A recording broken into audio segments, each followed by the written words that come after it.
MCC's new Ramadan Muslim Story series. Today we have Brother Thomas. You're joining us from where is it again? I'm in Peoria, Illinois.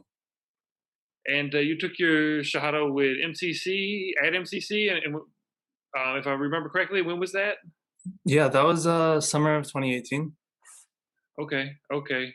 Um, I guess just to kind of get started with us, could you just tell us a little bit about your background, like where you come from, a little bit, and then sort of what led you to Islam and your Shahada story to whatever extent you come from? Yeah, absolutely. So I grew up in Kansas City, Missouri, and Kansas, kind of right on the state line, so between the two. And yeah, I grew up in a mixed religious family. My mother's Jewish, my father's Christian, and so I had some experience and awareness of both traditions, but neither was really pushed. Like I didn't ever have to make a choice, but kind of had both of those be a part of my tradition as I was growing up. And I came out to the Bay Area when I started college at Berkeley. And around that time, I'd been interested in philosophy and started to become more and more interested in spirituality and started studying and learning about Islam. And it really made sense to me. And so, and while I was a student, I had privately made Shahada, but I had not really been connected to the community, and so that came a little bit later. And then around just around the time that I graduated, I'd been going to Talif meetings, and we made this connection with the MCC, and so having the public Shahada was a really big milestone for me at that time. It was really memorable for me and my family and some of my friends who were able to come. It was the first time my parents had been to a masjid before, and they're really blown away just by the beauty of the ceremony and the hospitality that was shown. And so that was a really amazing experience.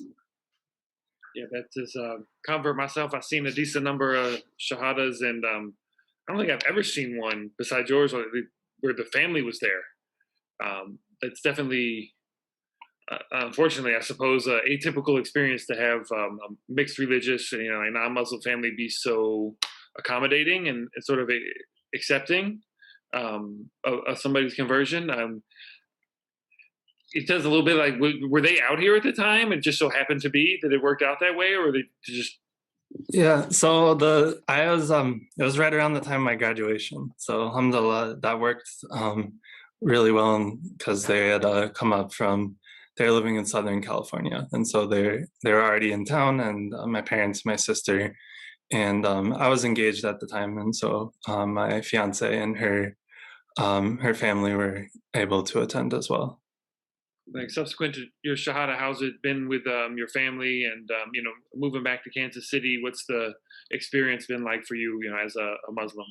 Alhamdulillah, it's been good. I've moved back to the Midwest, not Kansas City though. I would love to go back sometime. It's where grew up, spent my childhood and everything. But overall, it's been really great experience. After moving to the Midwest, I spent about a year in Cleveland, and then my wife and we got married. By this time, we'd moved to Peoria, Illinois, and the community here has been really welcoming. And uh, I was looking for work, and I had some experience as a teacher, and they offered me a position teaching at the middle school and high school, the Islamic school here, that's associated with the masjid. And that's been a really incredible experience for the last almost 2 years now. Well, I guess this is the Ramadan series. I asked, what was your first Ramadan kind of experience like? Do you remember? I guess this would be depending on your Yes, 2018. Was that it? I had I think first Ramadan would have been 2015. Oh wow! So you were already kind of, you Yeah, said I'll BC or I will admit I kind of went part of the way into it, and that I first couple of years I didn't fast from water. That's something picked up more recently, but I did do the fast with food, alhamdulillah. And it was really amazing. I felt the power of having that kind of daily state to kind of have a greater mindfulness. And interestingly enough, I actually was back in Kansas then. I was visiting some friends in Lawrence, Kansas at the time, so I had that connection came back in as well, and it was a very memorable experience, definitely. That's interesting to kind of phase it in. I've heard other people say that that's something that's beneficial, not to try to take it all in at once, but to kind of make steps towards it to acclimate yourself. And so it's interesting. You say you started with the water fast and then sort of worked your way up to. No, the other way around. Oh, But yeah, and then oh yeah, I guess that makes sense. yeah, I won't say it was like a deliberate strategy. I think I can't remember exactly, but I'm not sure I understood that I was supposed to be fasting from water also. So, as I got to know some more Muslims, you learn through the process. And but alhamdulillah, I think it was helpful to have the gradual aspect to it as well. And then sort of your first after Shahada, the Ramadan, were you anything change? Kind of, you start going to iftars or anything like that. Yeah, definitely. It was definitely a milestone in terms of just my becoming more connected with the community, um, meeting more Muslims, and just before getting married too, and so having Muslim in-laws and my wife, and doing a lot more celebrating Eid together, and going to the masjid when visiting and things like that. Absolutely, yeah. I know that I've heard a lot of people who have been kind of on the path and getting started and do sort of just fast on their own, and sometimes even like in secret from their family, Wow, yeah. which definitely sounds like it can make it a lot harder. And so having that community support sounds like was an added benefit once you got that way. Yeah, it was definitely was. Mhm. And I guess then, speaking of community support, I also have to ask, what was it like for you last year, your first COVID Ramadan, with the quarantine? Mm. And, I know everybody had their struggles with it, but if you could share like what that experience was like. Yeah, it was tough. And I think especially being teaching, it's always something that's probably the most challenging part of the year for the students to, especially it's like right before finals and everything with the season to it right now. And so adding COVID on top of that is definitely an added challenge. And also that isolation of not going to school, but all we started doing e-learning around then. And um, yeah, I was I gave less homework. I think we all tried to take a little more time for prayer and contemplation and reading Quran, and a little less of an intense focus. And also had my students do some reflections just on Ramadan to um, think about everything that was going on. That's you got any kind of plans for this year? I know we're slowly easing back out. Some people are getting the vaccine, but we're all still somewhat quarantined. And now we have a little bit of experience, I guess. Yeah, you have a particular Ramadan plan for this year? Um, nothing unusual, I suppose. I do want to. I've been learning Arabic as I've been practicing and just reading the Quran, and so inshallah, I think the this is a vague plan I'm kind of formulating off the spot, but the intention becoming a plan is that I want to, really use the time, inshallah, to deepen my knowledge of Arabic and the Quran in particular. I have some apps and some flashcards that I've been using, and practicing the writing too. So inshallah, this will be a good opportunity to really focus on that. Inshallah. Well, that's as a teacher. Would be your suggestion to other new Muslims who a lot of us like myself, I'm still struggling to learn Arabic as well. So with your educational background, be very interested to hear what your like what apps do you plan to use. It sounds like maybe do a little mix of writing and also reading. Like, yeah, what tips could you share for the rest of us as far as your learning approach? Yeah, I'd be happy to share some. I think the first two things that I did that really helped were just memorizing the letters, learning how to, when you get the letter recognition down, it makes it easier to start to spot read the words. And the thing that I found the most helpful with that was there's a website.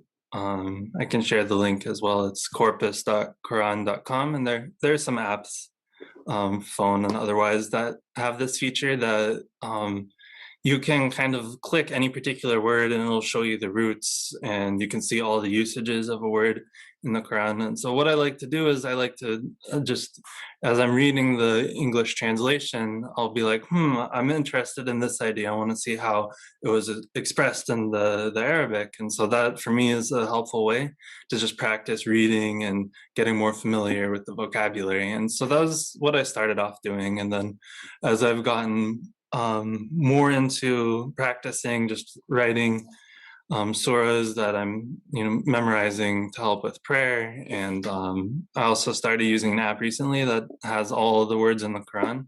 And so just going through those flashcards and practicing those as well. That's been my method up to this point for the most part. Well, I think I might take you up on some of that. Flashcard sounds like a good idea. I hadn't thought of. Cool. Okay. Well, then I guess as far as I know, coming from a non-Muslim background, we have for the on the Christian side, it's like Christmas or Easter. Jewish side, I guess Passover, Hanukkah. Yes. Now getting into Ramadan and Eid, and how have you kind of like mixed the sort of celebration aspect with still being connected to your family? It looks like you still have a pretty good relationship with them, and maybe Hmm. still sort of celebrate with them, even if not exactly right, and then still doing your own thing, and maybe roping in the family a little bit on your celebrations. So just wondering how that's gone for you. Yeah. So when my parents have their holiday observances, I'm still there visiting sometimes before COVID, or we'll meet online and just do our best. And it's a nice opportunity for sharing. Like during Passover this year, they're always interested to hear more about connections with Islam, and so I told them some parts of the story of Musa and Pharaoh and Bani Israel and in the Quran. And we had some nice discussion about that because there's a lot of connections and similarities, and it's not told the exact same way, but there's a lot that is the same. And yeah, that's as far as the Islamic holidays go. My parents are always interested to learn more about them, and they'll wish us Eid Mubarak, and they always love to see our Eid pictures and things like that. So that's nice too. It's great you've been able to kind of hold on to both. Um, yeah, no, it's a really great story. Yeah, and definitely inspiring. I mean, certainly my family has been pretty accommodating as well, but it's definitely doesn't sound like it's very typical. You're particularly loving and close family, so yeah, it's really great to hear. I suppose. I guess my next question would be for any new Muslims. This may be their first Ramadan coming up. Do you have any sort of suggestions or advice as to what the best approach would be? Just do the best that you can, and don't be hard on yourself if it's tough. But I think you'll find that there's a lot of blessings, and it gets easier after the first couple days. That's something, and that's true for me every year. Every year, the first few days are always the hardest, and yeah, it's um, a good opportunity, I think, for reading the Quran, spending time with that. If you're finding it challenging, waking up early or going to bed late, to have suhoor, eating a little bit in the morning. That's really helpful too. If I guess if you could go back to from 2018, 2015, when you were just getting started, I don't know if you could imagine that you'd be teaching at an Islamic school now, however many years later. Like, would there be anything you tell yourself, kind of in your the various phases along the way that like you wish you'd had known or anything like that? Hmm,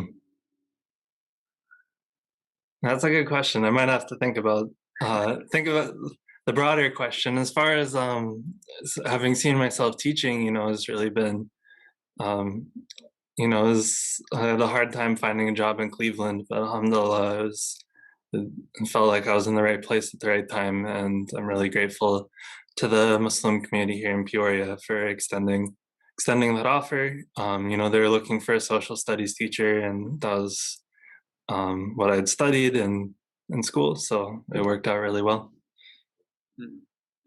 So, in social studies, sort of like history and sort of contemporary-ish politics and whatnot, is supposedly you get interesting questions from your students. Is it mostly, I suppose, with young people, it's mostly born Muslim kids, right? And Yeah, I'm sure that you can provide a sort of particular perspective on um, social studies at large. What's the intersection of that like working with people who are sort of born and raised Muslim and then coming in from the outside and teaching them a little bit about this country and the history and all that. yeah, it's been really interesting and rewarding. Being I studied a lot of American history, so that came into play with like the middle school social studies and some of the civics class and the U.S. history class. And I like to tie in Islamic themes because there's a lot of principles and a surprising amount of connections. And both in American history, there's a Muslim history going back hundreds of years, and I think it's really valuable both to make sure we're learning, the true history of this country and not sugarcoating some things, and at the same time looking at the valuable contributions Islam can make to uplifting and helping people in this country and helping us understand how do societies work, how did Allah intend for societies work, and becoming educated about that. I feel like such an important part of our role as Muslims to help establish justice and be witnesses to injustice as well.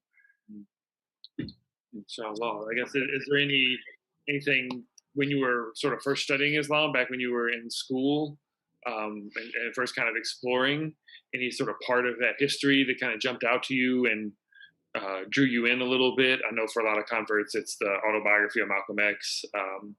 But Yeah. anything like that for you? Yeah, Malcolm X definitely a huge influence on me, and both learning more about his story and kind of thinking about foreign policy and wanting to see an end to all the wars that are going on. Making the connection and seeing, how Islam is misrepresented and how much value it can bring as a foundation for, establishing justice and orienting us in the world, from Malcolm X's struggle to the big issues of our time today. Many of them are the same issues that he was fighting for. That's it's interesting. You've heard that story before, where people get exposed to Islam through the media and the negative kind of portrayals, and then get into Yeah, researching, and then like, oh wow, this is actually great. And then hawk is hawk and get roped into it. So yeah, always seeking knowledge, I feel like, is really important. And there's so many ways, I think, when you is learning more about the deen, that you can find ways to make it relevant to many different parts of your life. And like the business class that I teach, I love talking about like Islamic principles of economics and how to run business and all the different areas of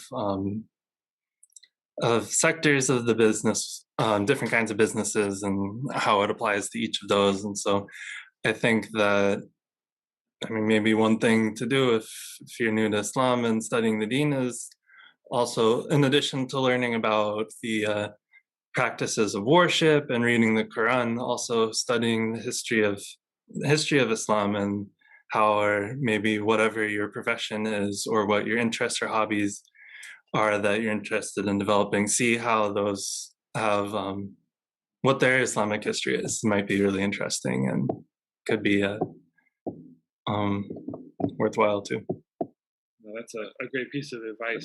Is there any particular like sort of sources that you go to again for your leaning on you as an educator? Um, What would you think are good access points for new Muslims to learn about Islamic history? yeah, I mean, there's such a vast literature base. It's Mm, um, I'd say, depending on what you're interested in. I mean, one that just popped to my mind, one of my other passions, as well as the social sciences, is environmentalism, environmental issues.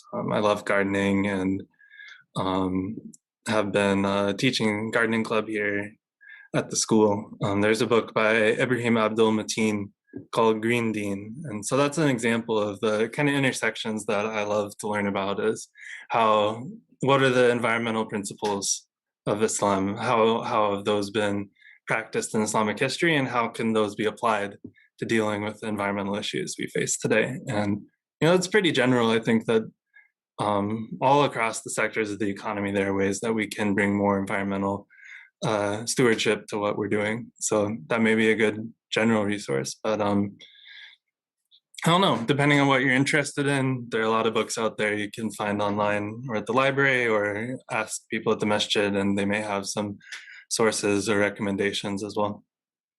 like you said, there's so much scholarship out there. It can be a little bit overwhelming, I think, especially when It can be, yeah. it's like, where do I start? Where do I start? Where do I start? Yeah, Like your advice is like pick something that you're already passionate about or interested in or knowledgeable about, and then find something that directly relates to that. absolutely, yeah. You put it really well. That's what I was trying to say. So you said it. Thank you. Green Dean. I'm actually check that out. I'm a bit of a so-called tree hugger myself. So Cool.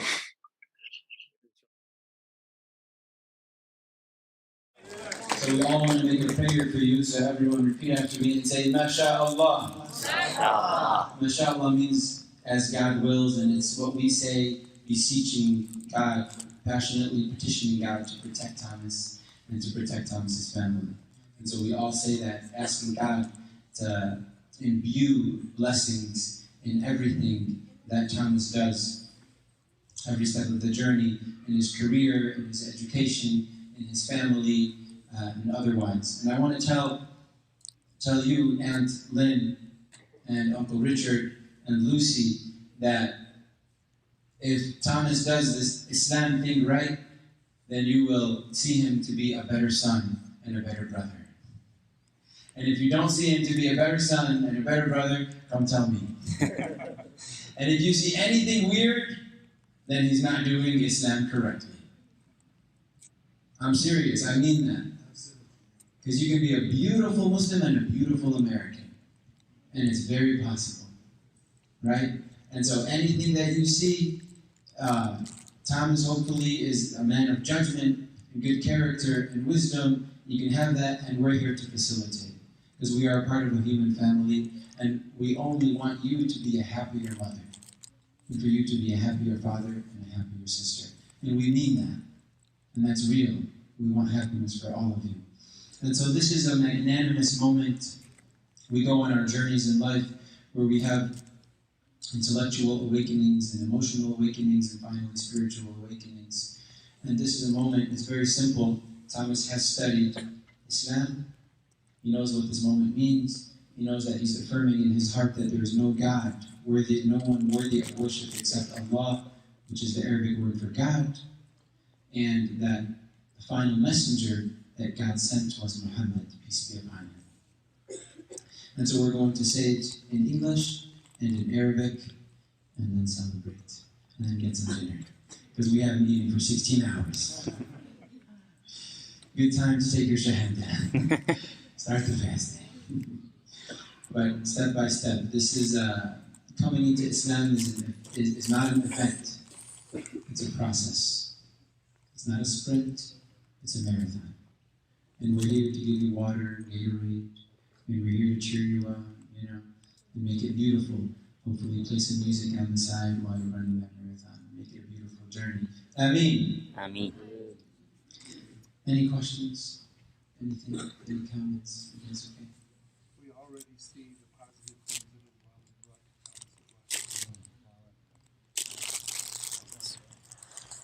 Uncle Richard says he already sees the positive things that Islam has brought to his life. Allahu Akbar. Thank you for sharing. Thank you for sharing.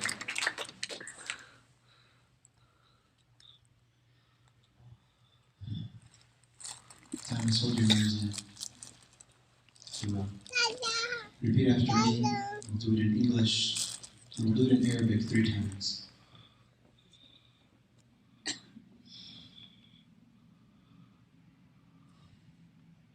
I bear witness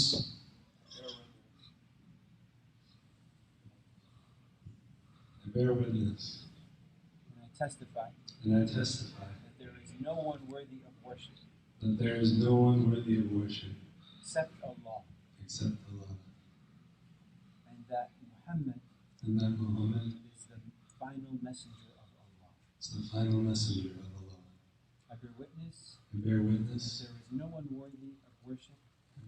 there is no one worthy of worship except God, and Muhammad is the final messenger of God. Now in Arabic, Ashhadu an la ilaha illallah wa ashhadu anna Muhammadan Rasulullah. Second time. Ashhadu an la ilaha illallah wa ashhadu anna Muhammadan Rasulullah. Third time. Feel free to join in. Ashhadu an la ilaha illallah wa ashhadu anna Muhammadan Rasulullah. Allahu Akbar, Allahu Akbar, Allahu Akbar. La ilaha illallah, Allahu Akbar,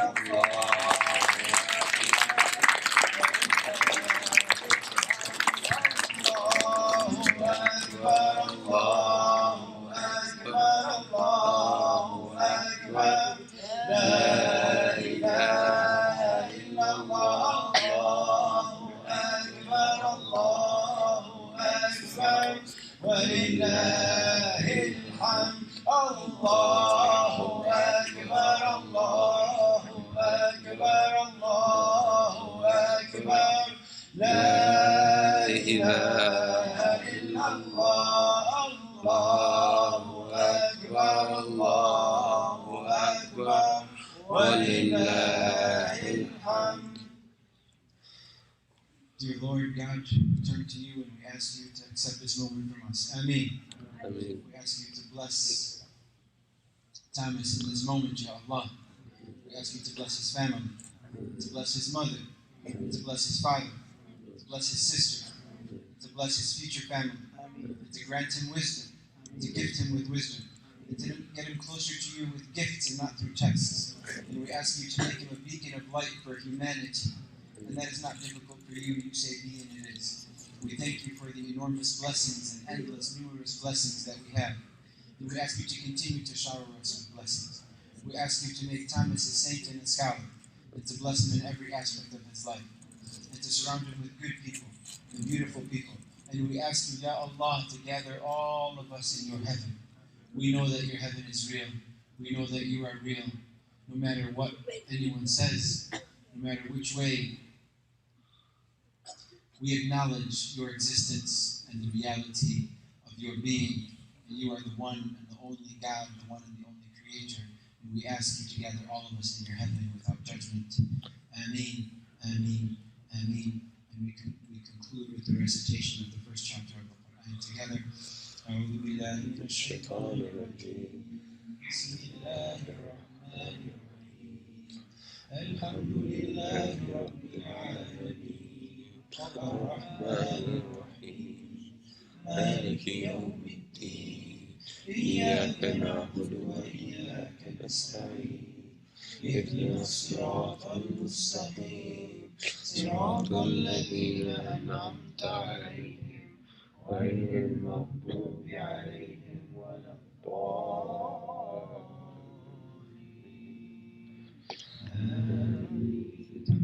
Say anything, Uncle Richard, and Lynn, Lucy, as you wish. You don't have to, whatever you feel.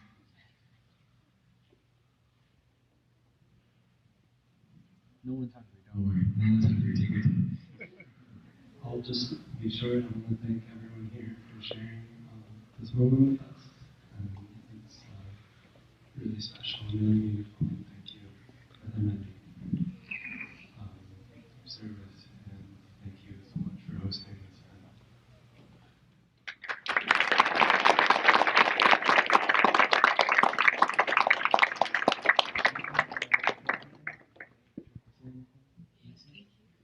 Just want to remind you that at this moment we believe in what the Prophet told us, that if you ever committed any sin or mistake, you have been clean, you have a clean slate. The day, like the day you were born from your mother's womb. Sinless. And this is a special moment. We ask you to pray for all of us tonight, inshallah. So congratulations. And thank you everyone. Enjoy your meal, inshallah. Assalamu alaikum.